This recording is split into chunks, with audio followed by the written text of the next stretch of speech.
Right, I was here, Emamo, a joke, and Pambra, TV, Inopi, and also a transia. Abra was sending so on December 7th, Mino, Akotwaba. Meroka say 48 days, still counting. Akoto, some of those, and Benyamre, now yet to me, Essinu. Enfasida, and my trading for boss, no, boss, as I did, but you say. Ukobya so ejuma wo adwuma mu obwabo ho akofia ayi bi pa my Ghana me ene edi pa benamre na ene yetumi adi komo enra ena the Electoral Commission of Ghana edi betuja se edipa dunso 17 omo edi omo forms ebere omo se wo pese wo be man o Ghana no emu enum de omo timi ene omo anya adwuma omo nyomo ntum na emom edumienu agese omo age omo omo ebeko akopre 2020 December January na yesi ho nkonya nsem a ebeba wo ho no nya agro enei odike ede atodwa se ono paade hunu se eye isi no ene MPP fo bi ena aye ne sadere sanso ena jataba ageni boaten enso de nsem sa bi atu edwa ene panifo bedi nkomo ahwe se de ne ma esi etie na me na wo ka sei bono no mu a the Electoral Commission of Ghana ene nipa edu mienu a omo ese omo qualify omo to contest general elections no omo be balloting ya ese hwan ena eda kan na ase hwan na eda chiri obeka edu bebi no na ye ka teachre mu a so ase ho bebi so na ase soro ho nei balloting ne bekoso ya bekoso bia no na yetimi ama onya ho na da ko fuado Ghana mampani oko oti region ho na obontoa no wo ho no na be de chire Alhaji Dr. Muhammadu Bawumia enso ewo half regional ono so ebontoa ho then the NDC John Dramani Mahama His Excellency enso ewo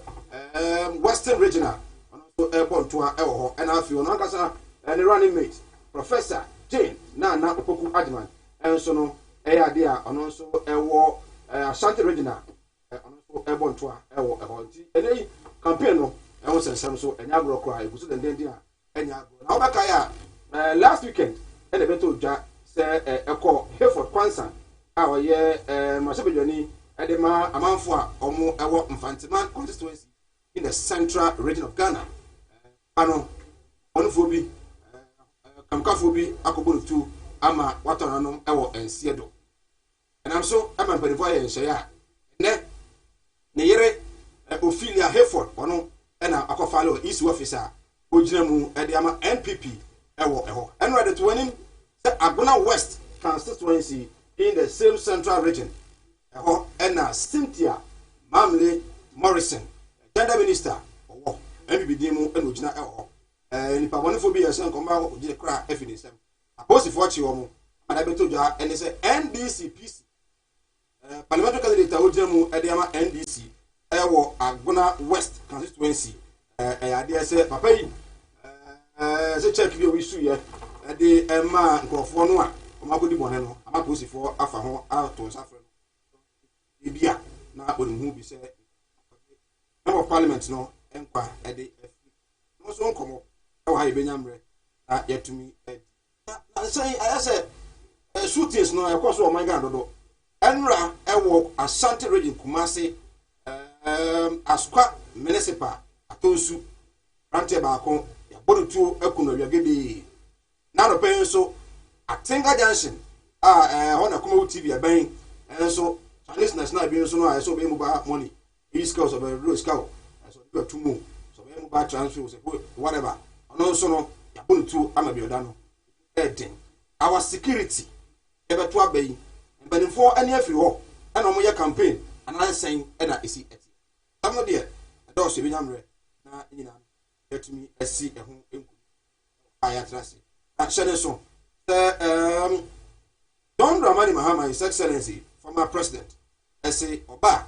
Ghana for no oba mo be Ghana ne ne mo no mo be ye adwuma no kwampa so a etumi abo mo nyina ama ahoto so etumi aba abetu COVID-19 still yare ne bo ho da wura kwaje award COVID-19 yare no fa ekoso e wo my Ghana tele so enipo monya bi o my Ghana ni na no 47,372 ba yare no ebi aka wo mo then omo ato mo 46,664 and omo ato wo mo omo wu 310 and afi omo yare ni bi da so mo jemu na one hwe yo metumi di ayewo 398 the upi abonti a na wa show face mask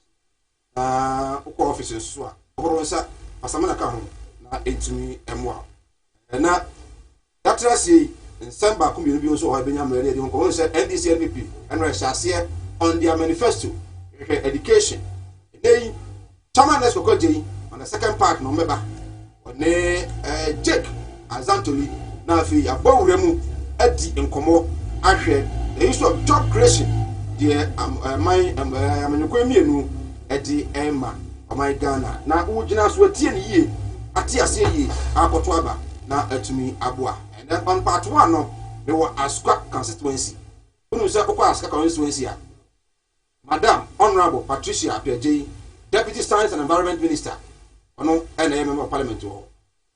ameno during primaries no obi an contest no obi koye but ye disqualify no dey obi so no as an independent candidate I find a request na enei ma part nko for ha omo so mo be ka duma pa why ya any cause MB before etimi no motoma request as an independent candidate benyamre na yeti nkomo aseda enko emfa emma wo a otifie na ohwe sinupi nei na channel so sinupi we are live on Facebook no Kumawood TV okwa o like no share na unianso enya bi ahwe Kumawood TV on Facebook sanso and on YouTube and so Kumawood TV and the onya any Kumawood on Facebook and on YouTube Kumawood TV and we're also live on Kumawood Radio Online also obetimi atienka e meeting at the Michael Nana Aduma Konwaseda enkoma Causeway Casket Shop Lady you here and they say odishi bi fimu a baba be bia be ye no na bia be hia bia no from that can bonus bia no boa na watimi ade ama ye twa homra tiawa ye ba extra ye na afi well all kia you say free mu why the den the slower mina fa kokko wi mina say dia wa wonu tua wo fa na se mo na woda so a wo hia me dia woni problem kra wo beje di se me free Dubai beduru Ghana ana me na confident wo to na na no ansia do ni eja yi ni bo me so e wa bre na mi ni kapre odu obi na kire me Causeway Casket Shop e wo kuma se labor haya me ko ho no ma ana mo sa ni mi yes kan hye ye o ni wo de bi ntwa no Misika ya di ma me se me fa so abisi ya se mi ben na me sam fa de be da no enka ambulance ani de be da ho omu ya ambulance service into ni problem kra ani na ye ye ni se ubenya sika kakra bi di ato ase you know se kuma stay by plan no ava mia tu poka tanto e Ghana tu poka tanto e Kumawood TV ava mia tu ko utoye Kumawood TV ava mia Ghana tu ko toye Kumawood TV amansane yena yedimu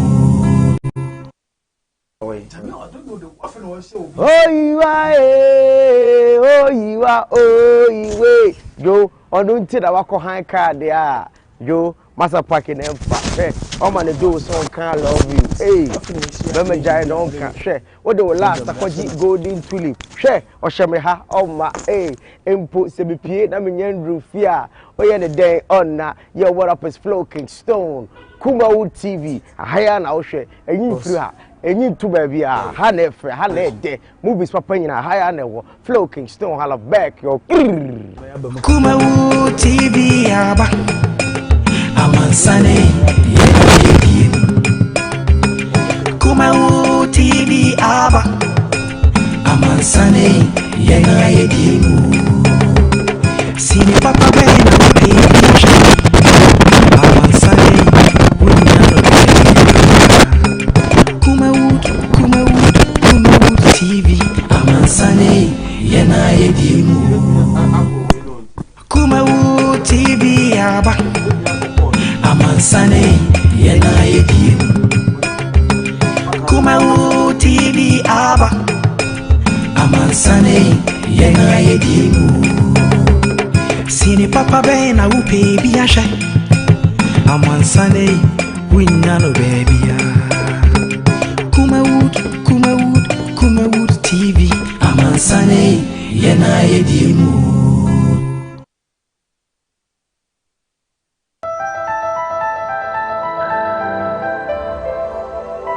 Kumawood TV amansane yena yedi Kumawood TV amansane yena yedi Wabon Samuel Abrentino Nesrewa Bompalo Yadia to Atesewo Yashintino Nesrewa Bompalo Niawuna Munina Hello Atefo Mamunya Evangelist Kwasinyako TV amepa Kumawood TV catch obi no be so kan obi say don he no be yen shira efiri bibi sikwa Kumawood TV amansane yena yedi Hello Kumawood TV amansane yena yedi Asida yedi mo nyami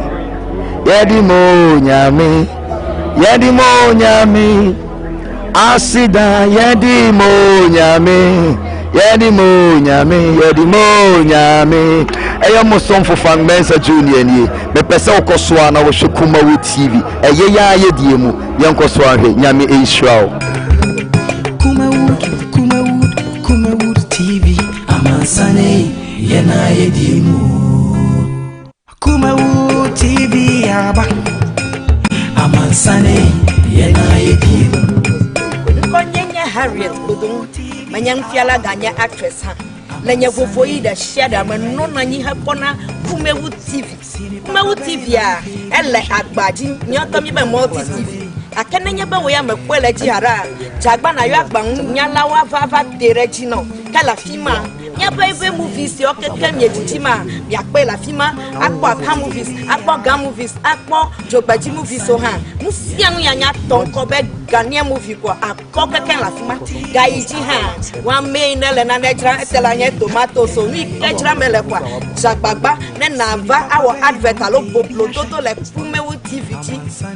amo ha wa po onu ava plan na china jo nto eta mesia manager agbagba be ye po Kumawood TV